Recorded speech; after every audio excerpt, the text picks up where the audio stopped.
no Evangelho de Jesus. A palavra Evangelho, ela significa boas novas. Quem nos trouxe as boas novas foi Jesus. Mas quem escreveu foi Lucas. Então a pronúncia certa seria Evangelho de Jesus Cristo, segundo escreveu Dr. Lucas.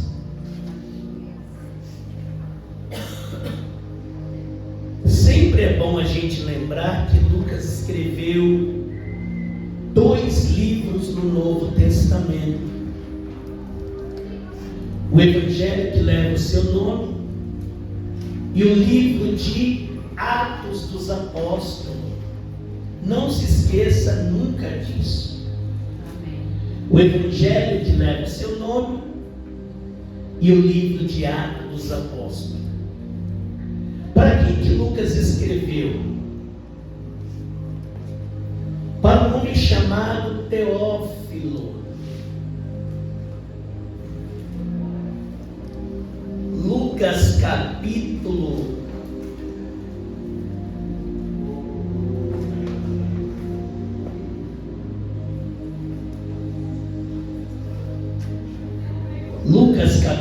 23 e o versículo 33. Nós vamos ler sobre a palavra da crucificação. No começo desse culto, a Jovelina nos fez uma pergunta: se a gente não deve se lembrar do nosso passado, por que a gente deve lembrar do passado de Jesus, se o passado dele foi massacrante? Se a crucificação, o preço que Jesus pagou na cruz foi um preço muito alto. É Lucas 23 e o versículo 33. Lucas capítulo 23 e o versículo 33. É um texto que fala sobre a crucificação. E eu, respondendo à serva de Deus, eu disse: olha, o nosso passado a gente tem que esquecer, irmão, porque o nosso passado ele é tenebroso. O nosso testemunho, às vezes, se for contado, não vai edificar ninguém. Porém, quando a gente fala do passado de Jesus, isso nos traz esperança, isso nos traz fé. Por quê? Porque a gente entende que o nosso Salvador, ele pagou um alto preço por nós. A gente não pode se esquecer o que Jesus ele fez por nós naquela cruz, irmão. Principalmente quando passa na nossa cabeça aqueles momentos que a gente quer parar, a gente quer desistir, a gente quer largar tudo. É nessa hora que a gente tem que lembrar que há mais de 2000 anos atrás, alguém pagou um preço alto para que você pudesse estar aqui nessa noite. E uma coisa que você não pode se esquecer: Jesus ele não foi crucificado como um Deus. Jesus ele foi crucificado como um homem. Por mais que Jesus ele permeou essa terra 100% homem e 100% Deus, o sacrifício, a entrega no Calvário não teria poderio se Jesus ele tivesse sido crucificado como Deus, porque Deus não morre, irmão. Deus é eterno, Deus ele é soberano. Jesus ele foi crucificado como homem. Por isso que Isaías vai dizer que como cordeiro mudo, ele foi levado ao matadouro e não abriu a sua boca. Irmãos, quem já foi no matadouro vai entender esse versículo que Isaías ele diz.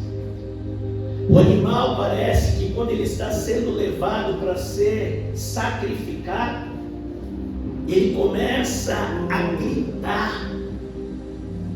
O animal fica desesperado.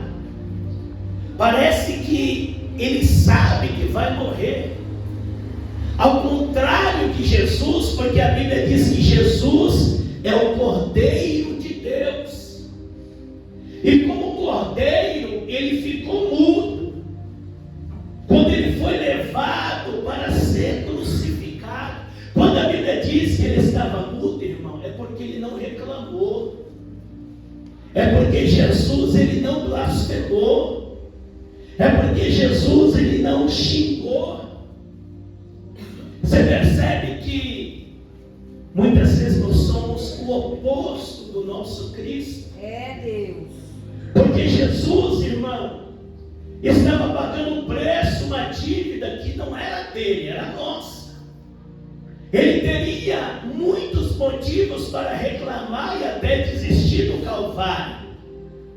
Mas ele foi fiel até a morte e morte de cruz. Aí eu pergunto, por que a gente é o oposto de Cristo, se a Bíblia diz que nós temos que ser imitadores dele? Porque às vezes na primeira luta que nós passamos, a gente reclama, a gente murmura. Isso é quando a gente não xinga e não blasfema. E indagamos a Deus dizendo: Senhor, por que eu estou passando por isso? Senhor, por que isso está acontecendo na minha vida? E dizemos: eu sou o teu servo, eu sou a tua serva. A resposta já está na sua pergunta. Por quê? Porque quando dizemos para Deus, por que estamos sendo provados? Porque somos servos e servas dele. A resposta está na pergunta, porque só pode ser provado por Deus aqueles que o servem, aqueles que dizem que amam a ele. Não precisa citar a história de Jó. Todo aquele amor, toda aquela reverência, todo aquele cuidado com os seus filhos, levou Deus a permitir que o diabo tocasse em tudo que Jó tinha. Você conhece o texto. A única coisa que o diabo não conseguiu tirar de Jó foi a sua vida, porque Deus não deixou. Mas mesmo se Deus deixasse, é o que nós cantamos aqui, Deus tinha o poder de ressuscitá-lo novamente. Aleluia, Deus. Sabe por que Deus não permitiu que o diabo matasse a Jó? Não é porque era o último estágio da vida de Jó, é porque morto não glorifica, irmão. Porque morto não pode dar testemunho. Jó mesmo na cinza, Jó 7,5, quando a Bíblia diz que ele diz: a minha carne tem se revestido de bicho. Ele estava no seu limite, mas estava vivo. Mesmo naquela situação, ele disse: olha, o Senhor me deu e o Senhor tomou. Bendito seja o nome do Senhor. Aleluia, Deus. Então, irmão, Jesus ele foi crucificado como homem. E como homem, ele sentiu dor. Como homem, ele sentiu fome. Como homem, ele sentiu sede. Como homem, ele foi tentado. O Código da Vinci diz que Jesus, quando ele permeou essa terra, ele se relacionou com mulheres. Isso é uma mentira de Satanás. Porque existe uma diferença entre cordeiro e carneiro. Por que Jesus não é chamado de o carneiro de Deus? Porque o carneiro ele já se relacionou, o cordeiro não. É por isso que todo o sacrifício que era feito ao Deus de Israel era muito difícil se pedir o carneiro, e sim o cordeiro, porque é um animal imaculado, sem mancha, é um animal puro. Jesus, ele não se relacionou com nenhuma mulher, porém sofreu tentação. Mas como homem, ele venceu as tentações, porque ele sabia qual era o propósito da cruz, do Calvário. Ele sabia, irmão. E como homem, ele tinha que ser fiel até a morte, morte de cruz. Aquela cruz trouxe sobre ele uma grande maldição. Por quê? Porque essa maldição estava sobre nós. Ele tirou a maldição que estava sobre nós, colocou sobre ele, porque na verdade era para a gente ser malditos, e ele nos tornou benditos. Para quê? Para que a gente tivesse direito à salvação e à eternidade. Lucas 23 e o versículo 33. Eu quero ler o versículo 33, a igreja o 34, tá bom? Pastor, a minha tradução é diferente, não tem problema.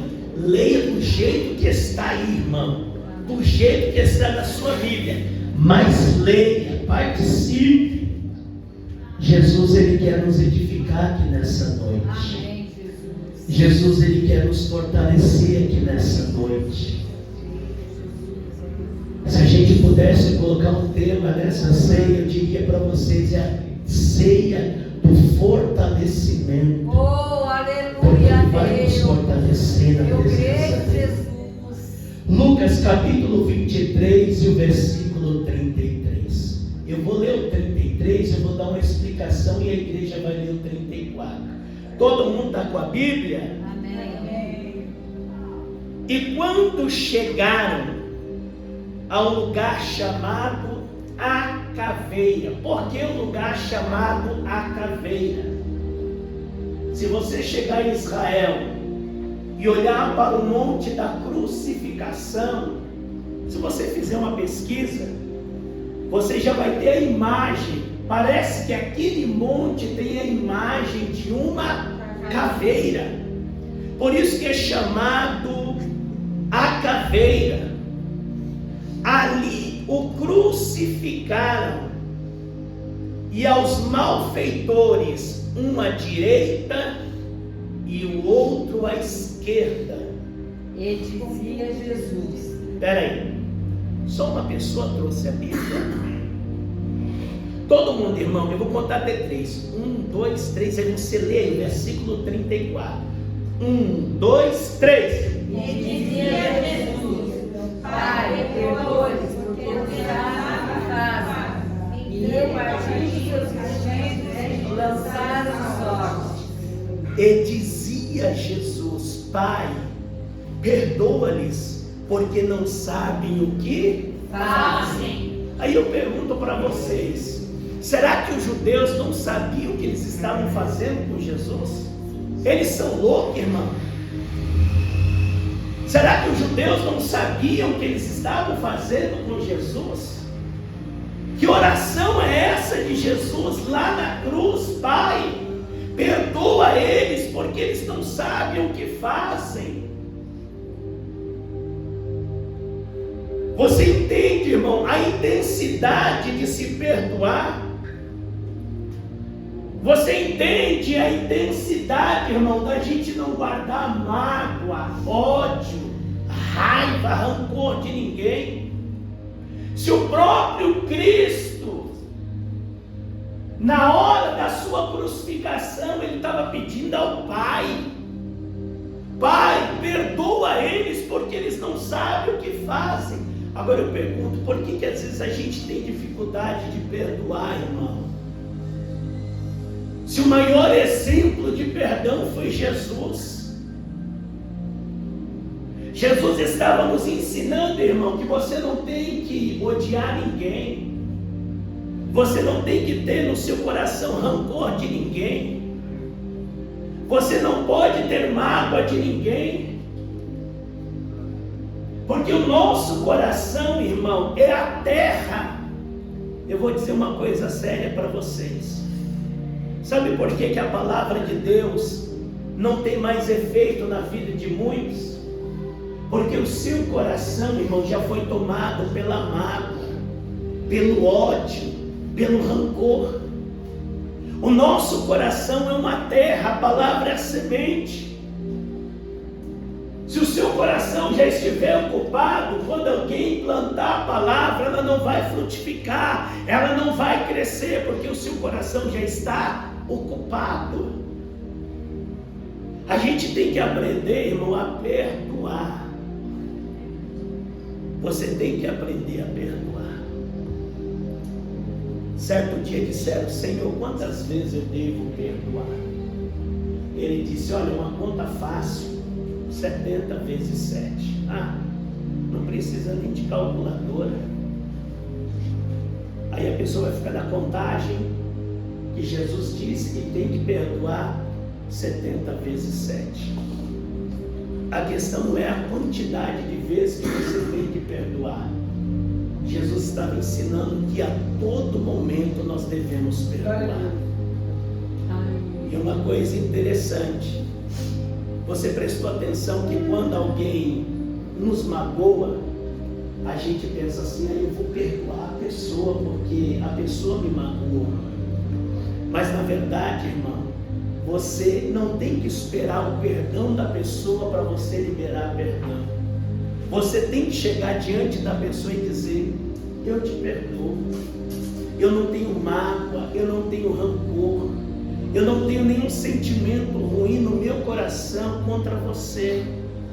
E aquela barreira, aquele impedimento, irmão, quem tem o hábito de pedir perdão, mesmo estando certo, ele deixa muitas pessoas constrangidas, porque a pessoa vai pensar assim: poxa, mas era eu que tinha que pedir perdão para ele, eu que tinha que pedir perdão para ela, e foi ela que me pediu perdão, foi ele que me pediu perdão, porque é isso que o Evangelho nos ensina.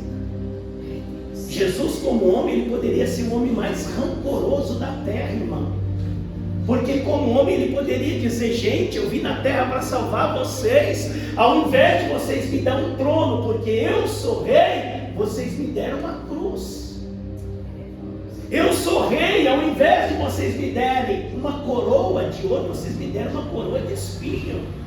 Ao invés de vocês me derem vestes reais, vocês me despiram, vocês me deixaram nu diante da multidão, vocês me escarneceram, vocês me humilharam, vocês zombaram de mim, vocês me envergonharam. Porque, irmão, pensa na vergonha para o judeu, é ele ficar nu, ele ficar pelado diante de uma multidão.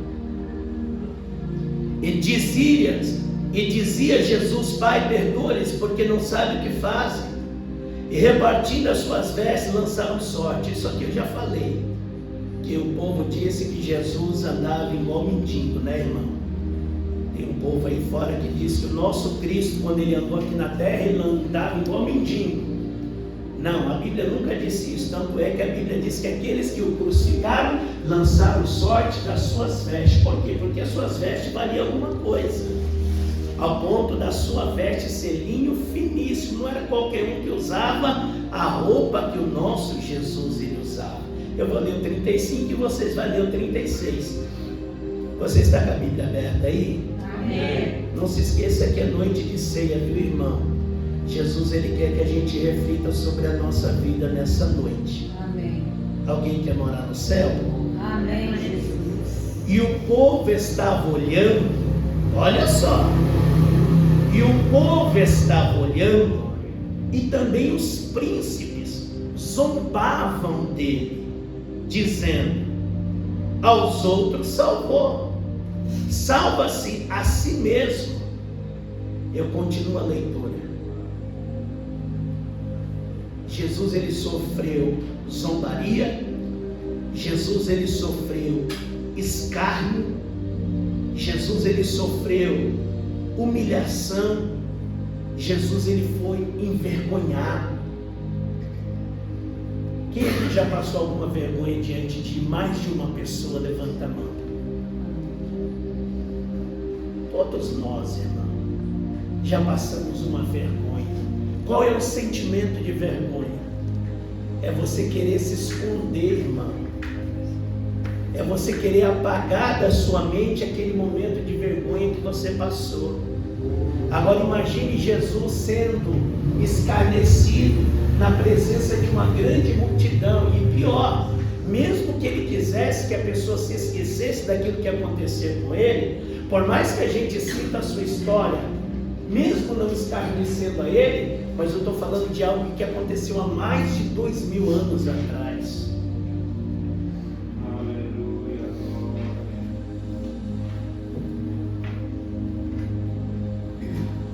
As pessoas diziam assim: olha, se realmente você é o Filho de Deus, aproveita o ensejo e te salva. Se você é o Filho de Deus, por que você está aí nessa cruz? Se você é o Filho de Deus, por que você curou a tantos, fez milagre na vida de tantos, e agora na vida de você não faz nada? É porque o povo não entendia o propósito de Deus, irmão. Quem vai ler comigo aí o versículo 36? E também Não, toda a igreja. Varão Ed, Deus te abençoe. Toda a igreja, o versículo 36. Eu vou contar então, tá bom? Tem que ser contado. 1, 2, 3, vai! E também os soldados assistiam, chegando-se a ele, apresentando de vinagre. Até aí.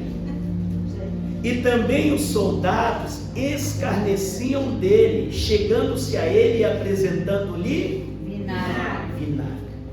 Eu acho que eu já falei isso aqui, irmão. Você dá vinagre para uma pessoa que está ali sendo crucificada, é uma humilhação muito grande. Porque a única coisa que ele queria, irmão, era beber um copo de água. Porque imagine, a caminho do Gólgota, ele carregou uma cruz, no meio do caminho não aguentou, o sirineu ajudou ele a chegar até lá. Pensa na sede que Jesus ele estava, irmão. E ao invés de derem para ele um copo de água, deram para ele vinagre. Quem já tomou vinagre aqui, irmão? Principalmente as irmãs, quando quer emagrecer, as irmãs quando quer emagrecer, tomam vinagre. Você toma vinagre. Quando você toma vinagre, que seja de maçã ou não, irmão, você pode ver que a única coisa que vai te dar é mais sede. Então era uma forma de tortura, de humilhação. Se ele estava com sede, ao invés de dar água, deram vinagre, ele estava dizendo: eu vou dar vinagre para você beber, porque você vai ficar com mais sede. Versículo 37. E dizendo: se tu és o rei dos judeus, salva-te a ti mesmo. 1, 2, 3. E também acima deles estavam gente, estrangeiras gregas, romanas e hebraicas. Este é o rei dos judeus. Em quantas línguas estava escrito: este é o rei dos judeus? 3 línguas. Por quê? Porque ali era a semana da Páscoa. Israel estava recebendo gente do mundo inteiro, irmão. Tudo, irmão, era meio de escarnecer, expor a Jesus, humilhar a ele. Eles queriam que todos que lessem aquela placa soubessem, irmão, que aquele era um impostor, não era o Messias. Eu assistindo o podcast essa semana lá, que o Felipe entrevistou um judeu, e alguém perguntou o que ele pensava a respeito de Jesus. O que ele respondeu? Você lembra, Felipe? Era um profeta. Ele disse: Jesus para nós é simplesmente um profeta. O judeu ele não reconhece que aquele irmão que foi crucificado há mais de 2000 anos atrás é o Filho de Deus. Foi perguntado também para ele: e o que você acha a respeito do Novo Testamento? Ele nem respondeu, ele fez uma cara assim, porque o Novo Testamento é que conta a história de Jesus e da igreja. E para um judeu, irmão, é a coisa mais insignificante o Novo Testamento. O máximo que eles podem considerar Jesus é como um profeta, nada mais, nada menos. Por quê? Porque alguns testificaram os milagres que Jesus fez. Mas um judeu que não é convertido, irmão, ele não crê que aquele que foi crucificado é o Messias. E um dos malfeitores que estavam pendurados blasfemava dele, dizendo: se tu és o Cristo, salva-te a ti mesmo e a nós. 1, 2, 3. Respondendo, porém, o outro, repreendeu-o, dizendo: nem ainda temes a Deus, estando na mesma condenação? Olha aí. Tinha um que estava blasfemando contra Jesus. Porque Jesus, irmão, ele estava sendo crucificado no meio. Havia um ladrão à direita e outro à esquerda. Não sabe se é o da direita ou da esquerda que estava blasfemando contra Jesus. Aquilo que os soldados e alguns que estavam ao pé do monte murmuravam a respeito de Jesus, esse preso também fazia a mesma coisa, escarnecendo dele, irmão, dizendo: rapaz, se realmente você é o Filho de Deus, faça alguma coisa. Como é que o Filho de Deus está numa situação como essa, derrotado, fracassado, não sabendo ele que tudo isso fazia um propósito, tudo isso fazia parte do propósito de Deus. Eu leio o versículo 41. É isso? E nós, na verdade, com justiça, porque recebemos o que os nossos feitos mereciam, mas este nenhum mal fez. 1, 2, 3. E disse a Jesus: lembra-te de mim quando vieres teu reino. Olha aí. Você sabe, irmão, que esses dois ladrões representam a humanidade. Um representa uma parte da humanidade que murmura todos os dias daquilo que Jesus ele fez. E a outra parte da humanidade é aquela que se arrependeu, que sabe que se está pagando um preço, que está vindo um jugo sobre ele, não é por causa de Jesus, não é por culpa de Jesus, mas é por causa do seu erro, é por causa do seu pecado. O versículo que vocês leram disse assim, ó: e disse a Jesus: Senhor, lembra-te de mim quando entrares no teu reino. Aquele preso, ele reconheceu que aquele que estava ali, ele era o Senhor, que ele tinha uma lembrança, e disse: olha, quando você entrar lá, não se esqueça de mim. Que ele estava dizendo: olha, enquanto você está murmurando, esse que está crucificado aqui no meio, ele é Senhor. E além dele ser Senhor, ele não se esquece de nada. Por isso que eu digo a ele: quando entrares no teu reino, lembra-te de mim. E disse-lhe Jesus: em verdade te digo, que hoje estarás comigo no paraíso. No paraíso. 1, 2, 3. E era já quase a hora sexta, e houve trevas em toda a terra até a hora. Versículo 45. E escurecendo-se o sol, e rasgou-se ao meio o véu do templo. 1, 2, 3. E clamando Jesus com grande voz, disse: Pai, nas tuas mãos entrego meu espírito. E havendo dito isso, expirou. E o centurião, vendo o que tinha acontecido, deu glória a Deus, dizendo: na verdade, este homem era justo. E todo. Isso, segura aí. É isso aí, o caminho é esse. Irmãos, você percebe que nem a morte, nem o inferno tiveram o privilégio de prender a Jesus. Eu acho que uma das maiores conquistas da morte não foi levar algumas autoridades da terra, grandes homens, grandes mulheres, mas eu acho que o maior mérito para a morte seria ter levado o Filho de Deus. Mas jamais, irmão, o nosso Deus, Ele daria essa honra para a morte. Jamais o nosso Deus entregaria o seu Filho na mão da morte. Porque Paulo, quando ele escreveu aos Coríntios, lá no capítulo 15, ele disse o quê? Que a morte, ela foi tragada pela vitória.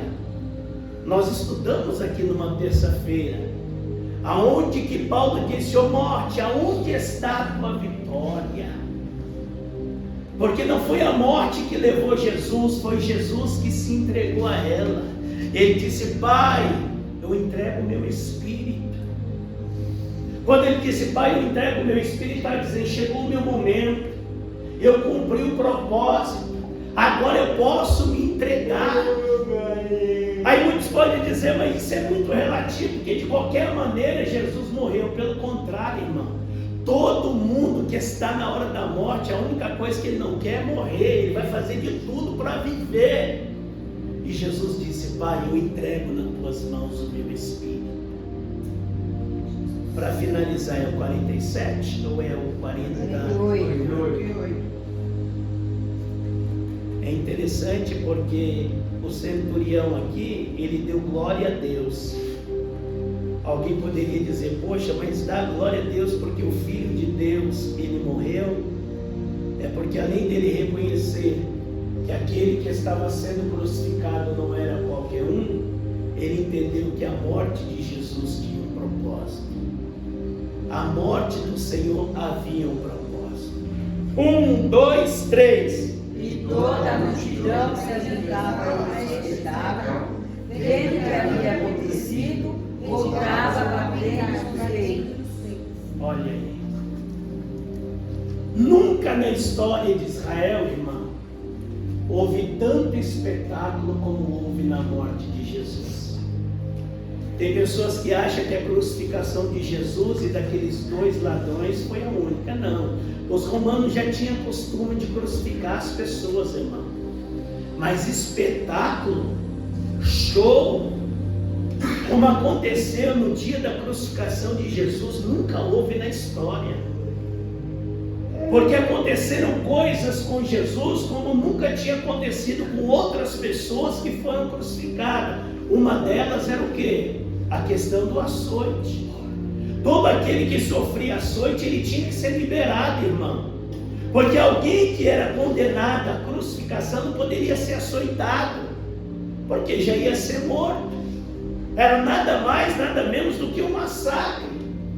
A pessoa foi condenada à crucificação, já tinha que ser levado para a crucificação. Jesus não, ele foi massacrado, ele foi chicoteado, ele foi humilhado, cuspido, escarnecido, zombado, para depois ele ser levado para ser crucificado.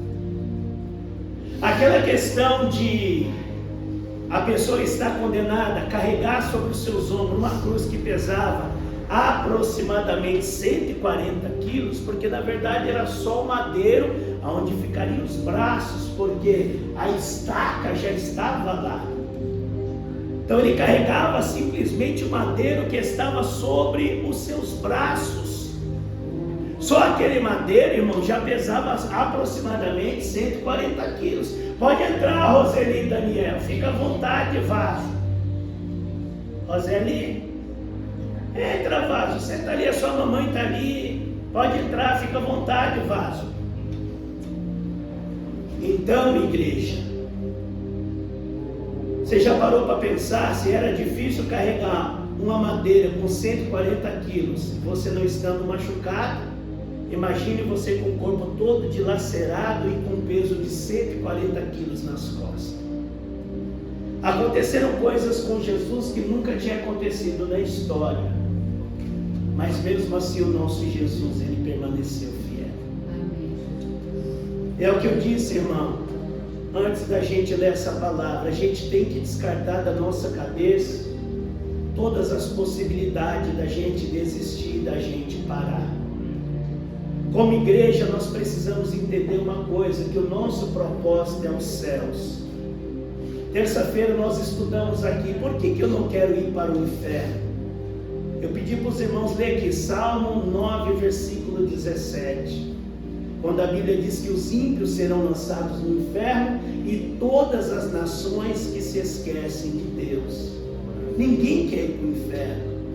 Mas a pergunta que eu faço a vocês, o que é que nós estamos fazendo para ir para o céu?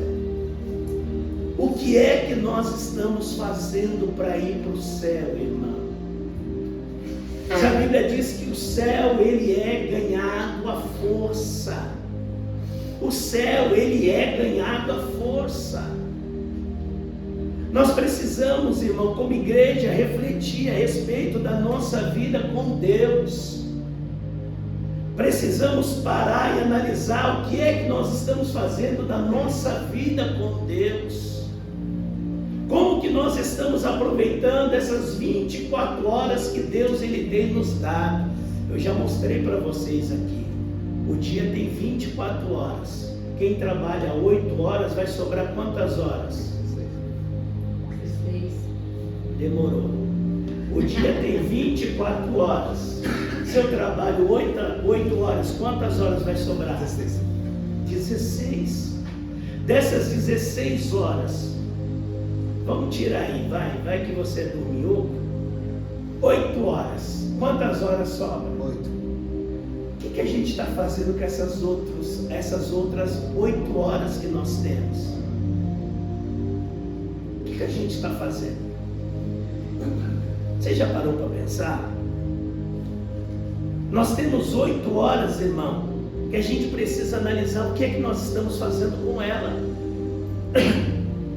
Será que dessas 8 horas, pelo menos 50% dessas horas, pelo menos 4 horas, a metade dessas 8 horas nós estamos investindo no reino, fazendo alguma coisa para edificar a nossa vida diante de Deus? Você já parou para pensar, irmão, que você como cristão, se o arrebatamento da igreja acontecer agora, se você morrer agora, se você partir para a eternidade agora, qual é a porcentagem de certeza que você tem de salvação na situação que você está hoje diante de Deus? Jesus disse: louco, se pedirem a sua alma hoje, o que você dirá? O que você vai fazer? O que a gente vai fazer? Se Jesus ele decidir agora, irmão, nos chamar, se ele decidir agora arrebatar a sua igreja ou dizer: não, o tempo do meu filho finalizou, vem, e te chamar, você tem a certeza hoje da sua salvação, da vida eterna que ele te prometeu? A gente precisa entender uma coisa, irmão, que enquanto a gente estiver na terra, a gente precisa fazer o melhor para o nosso Deus. A gente precisa fazer o melhor para o Senhor.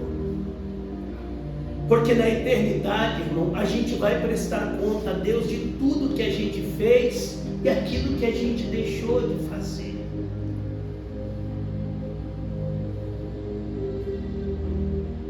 Acha para mim aí, você que é bom de Bíblia, eu finalizo agora.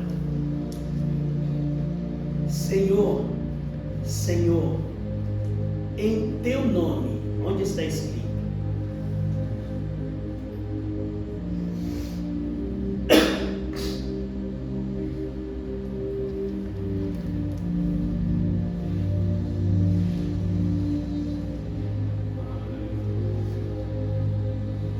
E eu finalizo aqui.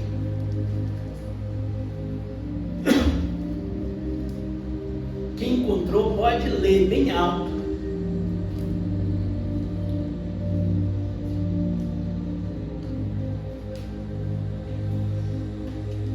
Pode olhar no Google aí, irmão, se você tiver dificuldades.